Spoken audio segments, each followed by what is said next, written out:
As the world stepped into a new millennium, Oak Island stood still. The dawn of the 21st century brought modern innovation to every corner of the globe, yet the quiet shores of Mahone Bay remained largely untouched. The heavy equipment was quiet, the searchlights dimmed, and the whispers of treasure grew faint. For a time, it seemed as though Oak Island might finally settle into legend, its story archived and left for history to interpret.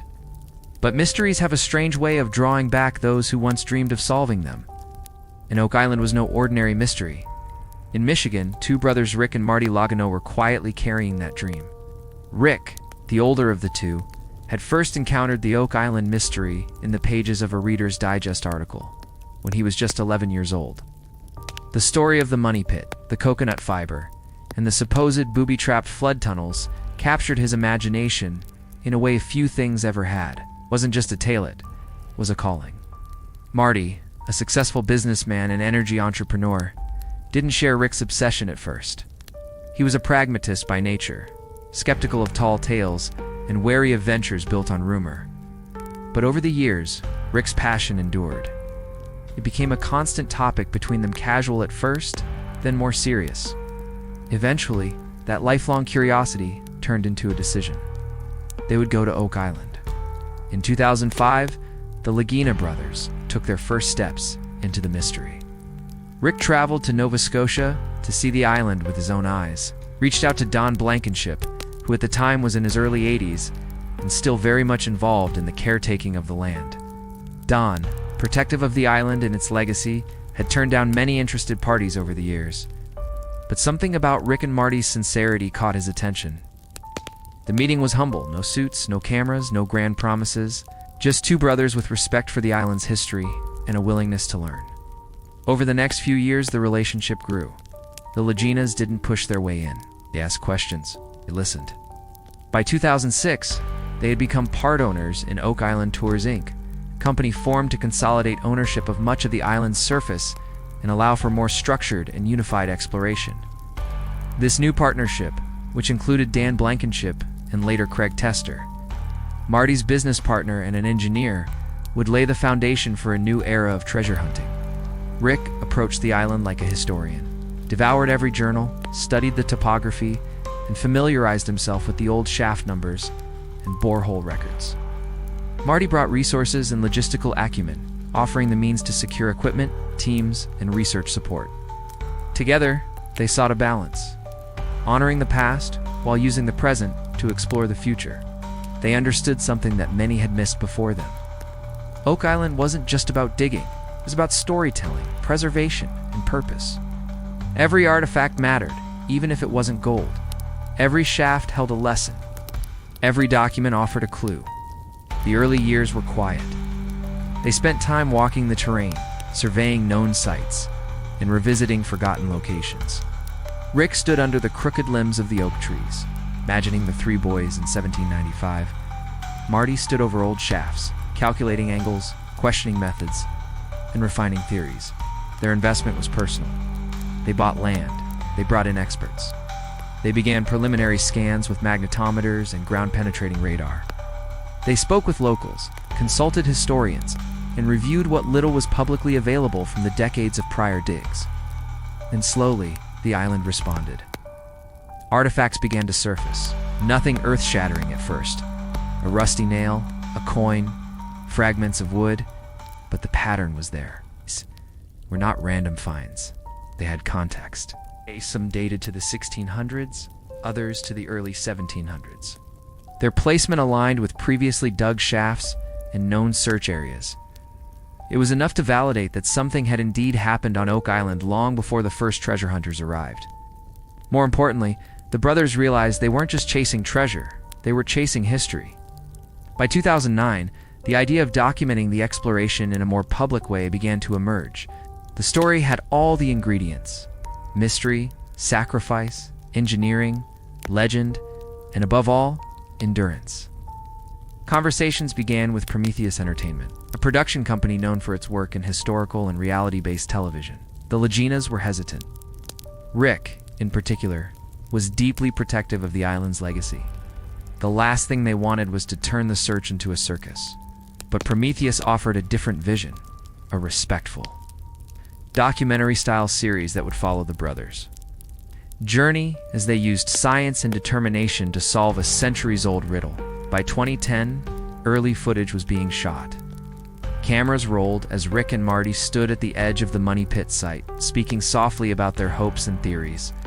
They interviewed Dan Blankenship, capturing his recollections with reverence. They mapped out areas for further investigation, marking locations on old maps with a mixture of awe and disbelief. It wasn't about solving the mystery in one season. It was about capturing the process. As winter returned to Nova Scotia, the brothers prepared for what would come next. The island had accepted them. The community supported them. And the world, unknowingly, was about to rediscover one of history's most enduring enigmas. By 2013, production on the first full season of The Curse of Oak Island began.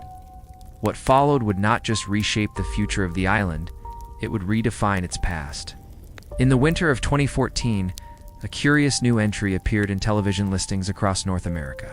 Its title was simple, mysterious, and perhaps even ominous: The Curse of Oak Island. It aired on the History Channel, known for historical series and dramatized documentaries. But this show wasn't fiction. It followed two real brothers, Rick and Marty Lagina. They embarked on a real search for real answers. And within weeks, it became a cultural phenomenon. The timing was perfect. Audiences were hungry for unsolved mysteries. Shows like Ancient Aliens, Pawn Stars, and Mystery Quest had already proven that viewers craved stories rooted in the past, especially ones with intrigue, danger, and the promise of revelation. The Curse of Oak Island had all of that and more. At its core was authenticity. Rick and Marty weren't actors, and they weren't treasure hunters in the traditional sense. They were ordinary men with an extraordinary passion. Viewers connected with their sincerity. Rick, soft-spoken and deeply reflective, embodied the emotional weight of the journey. Marty, practical and occasionally skeptical, offered a relatable counterbalance. They didn't promise gold, they promised to try. The first season was modest in scale but rich in tone. It introduced the island's history to a new generation. The tale of the three boys in 1795, the coconut fiber mystery, the Restall tragedy, the Tannock shaft, and Don Blankenship's lifelong dedication. It also chronicled the formation of Oak Island Tours Inc., giving viewers an inside look at the challenges of coordinating legal rights, permits, and land access. From the beginning, the show blended documentary footage with personal storytelling. Interviews were conducted at dig sites, in local museums, and around dinner tables. Archival images were paired with dramatic reenactments. Graphics illustrated tunnel systems, borehole patterns, and historical timelines. The result was a seamless blend of history and humanity. But what truly set the show apart were its cast members, the search team that became like family. Dan Blankenship, then in his late 80s, was a guiding figure. He appeared in early episodes, sharing stories of past digs and encouraging the Laginas with quiet pride. Charles Barkhouse, a historian and island guide, served as a bridge between the old records and the new technology. Craig Tester, Marty's longtime business partner and a trained engineer, brought logic and precision to every decision. Gary Drayton quickly became a fan favorite, metal detecting expert from the UK. Drayton patrolled the beaches and forests with enthusiasm, often exclaiming his signature line, "Top pocket find." His discoveries, buttons, coins, and iron artifacts added texture to the mystery, suggesting centuries of human activity across the island. The show also introduced Jack Begley, Doug Crowell, Paul Troutman, and other researchers, each bringing their own expertise.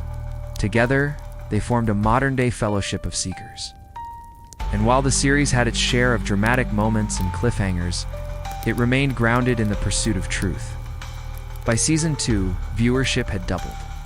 The show is now broadcast internationally, translated into multiple languages, and streamed on digital platforms. Viewers from every continent sent letters, emails, and theories. Some offered old maps or family heirlooms. Others simply expressed admiration for the team's dedication. With the show's success came new opportunities. The Laginas invested in more sophisticated equipment. They brought in sonar scanning, magnetometry, and high-resolution ground-penetrating radar. Borehole operations expanded. Areas like Smith's Cove and the swamp were re-examined. The team even attempted to recreate some of the original flood tunnel engineering to better understand its design.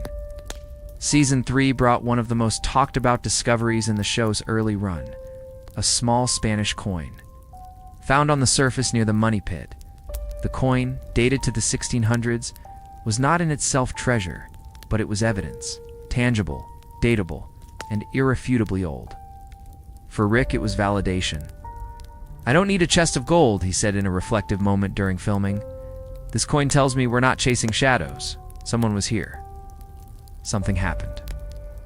Later that season, the team recovered fragments of bone from deep within a borehole. Testing revealed one sample was of Middle Eastern origin, the other European.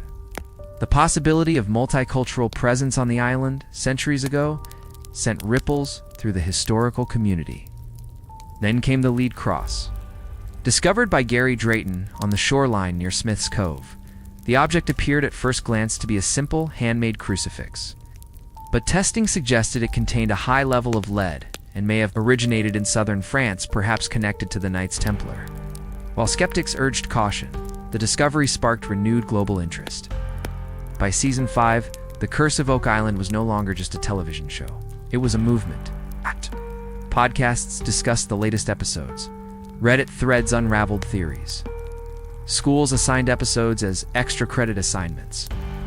Some fans even made pilgrimages to Mahone Bay, hoping to glimpse the island from a passing boat. But fame brought its own challenges. Some critics claimed the show stretched content, prolonging conclusions across multiple episodes. Others accused it of sensationalism or selective editing. But even detractors acknowledged the team's authenticity. This wasn't a scripted drama. It was a real effort, with real people, facing real limitations. Rick often reminded viewers, "We're not actors. We're just a group of people trying to solve something important." And so they pressed on. More boreholes were dug. New shafts were planned. Artifacts were cataloged. Theories were tested and retested. For every lead that turned up empty, another emerged from the archives or the soil. The show evolved with each season. It became more polished, more data-driven, and increasingly emotional. Memorial episodes paid tribute to Dan Blankenship and Craig Tester's son, Drake, whose untimely passing deeply affected the team and viewers alike. But through every high and low, the core promise remained unchanged. They would not give up. By the end of season 6, the island had yielded dozens of historical artifacts, new maps of its underground layout, and enough research material to fill entire libraries. And still, the treasure, whatever it might be, remained elusive. But the dream lived on. As The Curse of Oak Island continued to captivate viewers around the world, the exploration itself began to transform. It's no longer bound by the limited tools of the past. The Lagina team leaned fully into modern technology. This was the era where cutting-edge machinery met centuries-old mystery. With the success of the show providing both financial support and public interest, the search expanded beyond individual shafts. Entire zones of the island could be scanned, mapped, and analyzed using sophisticated methods. Ground-penetrating radar, seismic surveys, LiDAR, and magnetometers were deployed. Aerial drones became routine, capturing overhead views and building topographic models with high precision. But for all the flash and innovation, the purpose remained the same: uncover the truth of Oak Island's past. One of the major areas of renewed interest during this time was Smith's Cove. This coastal section had long been tied to the island's infamous flood tunnel system. Early searchers had theorized that water from the Atlantic flowed through finger drains constructed beneath the cove, designed to flood the money pit and prevent access to the treasure. Though the idea sounded far-fetched, there had been evidence to support it going back more than a century. The Laginas and their team launched an extensive excavation project at Smith's Cove. What they found surprised even the most seasoned historians. Beneath layers of sea, mud, and rock, they uncovered remnants of wooden structures, U-shaped logs, box drains, and wharf-like platforms. Radiocarbon dating placed some of the wood as early as the 1200s. This was centuries before the first officially recorded visit to the island. The implications were enormous. Had someone been constructing something complex here long before the age of European colonization? If so, who and for what purpose? The team also recovered sections of coconut fiber buried deep beneath the surface. Its presence, still unexplained, echoed the earliest findings by the Onslow and Truro companies in the 1800s. Coconut trees do not grow in Nova Scotia, which means the material had to have been imported. Another area that drew intense focus was the swamp. Long thought to be a natural formation, the swamp was initially seen as less promising than the Money Pit or Smith's Cove, but as seasons progressed, the team became more convinced that the swamp itself may have been man-made or at least altered intentionally. Core samples revealed layers of rock and clay inconsistent with normal geological development. A triangulated area known as the Eye of the Swamp showed peculiar anomalies, including high concentrations of metal. Underwater divers explored the murky water, finding stone pathways and potential ship-like shapes embedded in the mud. One theory emerged. A ship may have been sunk in the swamp on purpose, either to hide it or as part of a larger construction effort. As technology peeled back the layers of the island, it also brought the past into clearer view. The team began organizing their findings into a central database. Artifacts were meticulously cataloged. Iron spikes, ox shoes, wooden planks, parchment fragments, leather pieces, and decorative items like buttons and brooches. Each item was photographed, tested, and entered into a growing digital archive accessible to researchers around the world. One particularly notable discovery was a small piece of parchment found deep within a borehole. The fragment bore faint markings, possibly ink or impressions from old lettering. Tests indicated it could date back to the 1600s, possibly earlier. Though its origin remains unclear, it hinted at the possibility that documents, scrolls, or even books had once been stored beneath the island. Theories began to evolve. Rather than one single treasure, gold, or jewels, the team considered the idea that Oak Island might be a vault of knowledge. Could this be a repository of religious texts, secret orders, or artifacts of cultural significance long lost to time? Academic historians and archaeologists were increasingly brought into the fold. The show began to include visits to universities, museums, and archives across Europe and North America. Experts in medieval history, ancient engineering, and religious symbolism were consulted. Some saw the island's layout as reminiscent of Templar sites in France and Portugal. Others drew connections to Masonic rituals and sacred geometry. Every theory, no matter how wild, was considered. Every artifact examined. Every test run again and again. For Rick, the emotional weight of the journey deepened. He often stood quietly over new digs, eyes scanning the dirt for meaning. He asked questions that were as much spiritual as they were scientific. For Marty, the challenge became one of process. How to keep the exploration efficient, grounded and transparent amid growing expectations. Together, they never lost sight of the bigger picture. They weren't just digging holes, they were preserving history. The team also began building new infrastructure, large-scale shaft projects, like the excavation of borehole H8 and the construction of the so-called Big Dig caissons, required massive operations. Cranes, drilling rigs, and reinforced shafts were used to reach depths never before explored safely. And with every load of spoils came the possibility, however slim, of a breakthrough. Artifacts continued to emerge: iron rings, chain links, bone fragments, and even a Roman-style pilum tip. Each item posed new questions. How did they get here? Were they dropped by workers, or were they part of something far older? Fans followed the discoveries in real time, discussing each find online and debating their significance. Some doubted. Others believed fervently.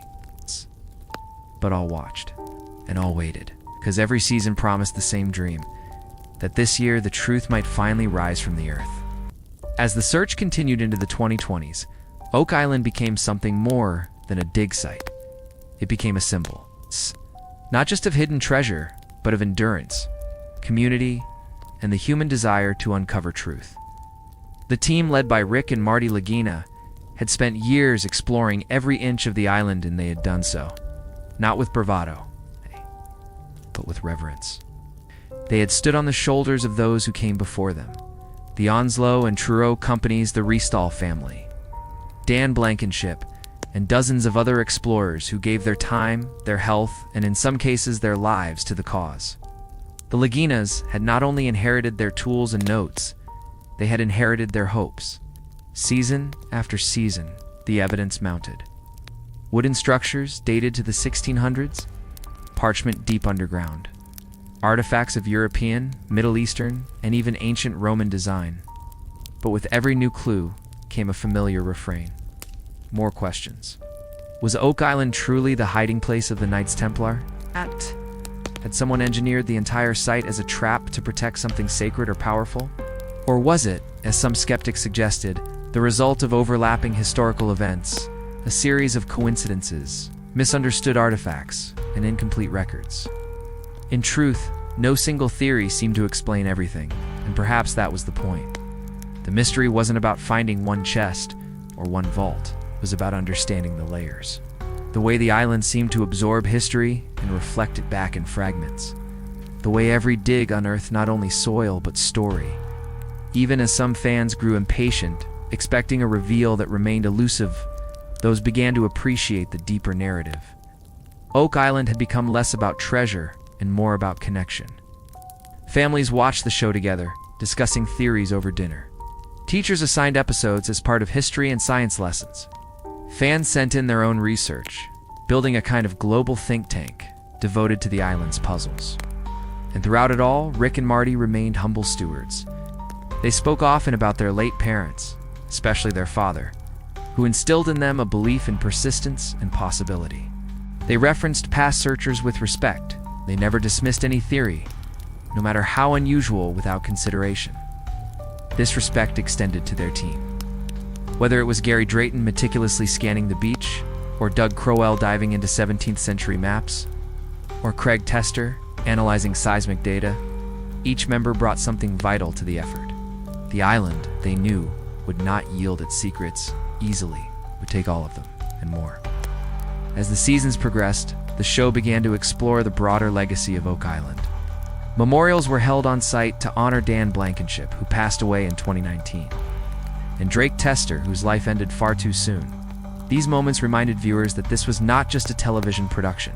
It was a human journey, marked by real emotion and real sacrifice. They also reminded the team of their purpose.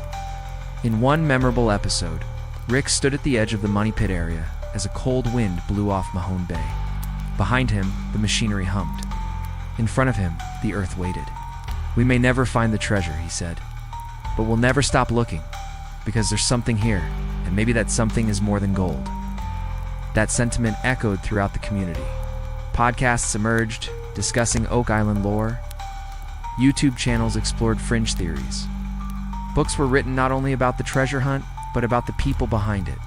The Laginas became reluctant public figures, often expressing surprise at how their journey had touched so many. Meanwhile, the technology improved. Artificial intelligence was introduced to analyze terrain patterns. Historical databases were cross-referenced using machine learning. Augmented reality was used to overlay past shaft locations onto current geography. In many ways, Oak Island had become a testing ground for the fusion of old and new, where handwritten journals met satellite imaging. And still, the team dug. Not recklessly, not blindly, but with method, care, and respect. Each season ended not with disappointment, but with resolve.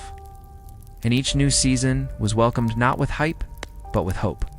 The swamp continued to reveal secrets. The money pit area remained a focal point, but new targets were identified. Lot 5, Lot 15, the stone roadway, and other unassuming parts of the island where signs of human activity had emerged. The theory of a vault system gained traction. The idea that treasures or records had been hidden across the island in a distributed network, making them harder to find and harder to lose. As of the latest seasons, no definitive treasure had been found. No chest of gold, no ancient manuscripts, no buried relics with inscriptions or jewels.